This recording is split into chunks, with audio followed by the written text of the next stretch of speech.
बड़ोदरा में तीसरी मेटाकॉन 2024 राष्ट्रीय कॉन्फ्रेंस का आयोजन हुआ था, जिसकी कल पूर्णाहुति हुई। वर्तमान वक्त में डायबिटीज़, ब्लड प्रेशर, हृदय रोग, किडनी की बीमारी और स्थूलता जैसी बीमारियों में इजाफा हुआ है। ऐसे में इन बीमारियों के बारे में ज़्यादा बातचीत करने के लिए और लोगों में जागरूकता लाने के लिए बड़ोदरा में तीसरी मेटाकॉन 2024 राष्ट्रीय कॉन्फ्रेंस का आयोजन हुआ था। ये कॉन्फ्रेंस 3 दिन की थी, जिसका आखिरी दिन कल था। इस कॉन्फ्रेंस के आखिरी दिन यहाँ पर एक्सपर्ट डॉक्टर्स के साथ साथ एक्सपर्ट महिला डॉक्टर्स भी शामिल हुई थी और कई विशेष महिलाओं की मौजूदगी भी इस दौरान दर्ज की गई थी। बड़ोदरा, गुजरात और देश के एक्सपर्ट डॉक्टर्स की ओर से इस दौरान वक्तव्य दिए गए थे। तब कल इस प्रेस कॉन्फ्रेंस की पूर्णाहुति हुई। આજની ઇવેન્ટ હતી to talk more about the cardiovascular diseases જે વિમેનમાં હોય છે અને મારો ક્વેશ્ચન હતો એના પર કે તમે કામ કેવી રીતે રહ્યો છો આ બધા ડિફિકલ્ટ સિચ્યુએશન્સમાં. મેં એવું સમજાવ્યું છે અને સમજી છું એકચ્યુઅલી આટલા વર્ષોમાં આટલા પ્રોબ્લેમ્સ પછી કે કામને શાંત રહેવું એ તમને નેચરલી નથી આવતું. It is a skill set જે તમે ડેવલપ કરો છો over a period of time અને એના માટે તમારે બહુ બધી વસ્તુઓ કરવી પડે છે, including your diet, your exercise.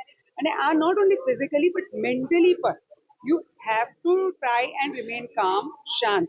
અને હું કરતી હોઉં છું એના માટે બહુ બધા મુદ્રાસ એવી વસ્તુ છે જે તમારા ડિફરન્ટ એક્યુપ્રેશર પોઈન્ટ્સ બોડીમાં દબાવે છે ને એના કારણે તમારી એન્ઝાઇટી, ફિયર ને બધું ઓછું કરે છે. હું also muscle tension release massage કરતી હોઉં છું, જે તમારા બધા મસલ્સમાં ટેન્શન બિલ્ડઅપ થતું હોય છે, may be the shoulder blades or the hips.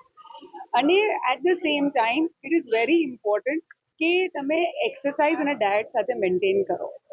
Because મારું એવું માનવું છે કે પ્રોબ્લેમ્સ તો જીવનમાં તમને આવતા જ રહેવાના છે. એવો કોઈ દિવસ કોઈ માણસ એવો છે નહીં જીવનમાં જેને પ્રોબ્લેમ્સ નહીં આવે. પણ to be affected by a problem is normal, but to remain affected is abnormal. એટલે તમારે ઊભા થઈને ચાલવું જ પડશે. આજે આઈડીસીએમ મેટાકોન 2024 છે, એમાં વિમેન અને હેલ્થ વિશે એક પેનલ હતું અને ઘણી ચર્ચાઓ થઈ કે કેમ વિમેન એમની હેલ્થને ડીપ્રાયોરિટાઇઝ કરે છે અને કેમ વધારે ધ્યાન નથી રાખતા અને શું કારણ છે એમને ધ્યાન રાખવા છે. તો એવી ઘણી ચર્ચાઓ થઈ કે વિમેનની જે બોડી હોય, મહિલાની જે બોડી હોય, એની અલગ અલગ ફેઝમાં અલગ અલગ બોડીની જરૂરિયાત હોય છે. ન્યુટ્રિશનલી હેલ્થ ચેકઅપ્સ કરાવવાની અને જે બાયોલોજીકલ ડિફરન્સીસ બોડીમાં હોય છે ફિમેલની, એના લીધે એ સ્વાભાવિક છે કે એને એની હેલ્થનું ધ્યાન વધારે રાખવું જોઈએ. પેનલમાં ડૉક્ટર્સ હતા અને બીજા ઘણા એક્ટિવ ફિમેલ્સ હતા, જેમને બધાએ પોતાનો ઓપિનિયન પુટઅપ કર્યો અને એમાંથી કન્ક્લુઝન એ છે કે જે વિમેન હોય છે, specially after the age of 25-30, એમને વધારે એમની હેલ્થને પ્રાયોરિટાઇઝ કરવું જોઈએ.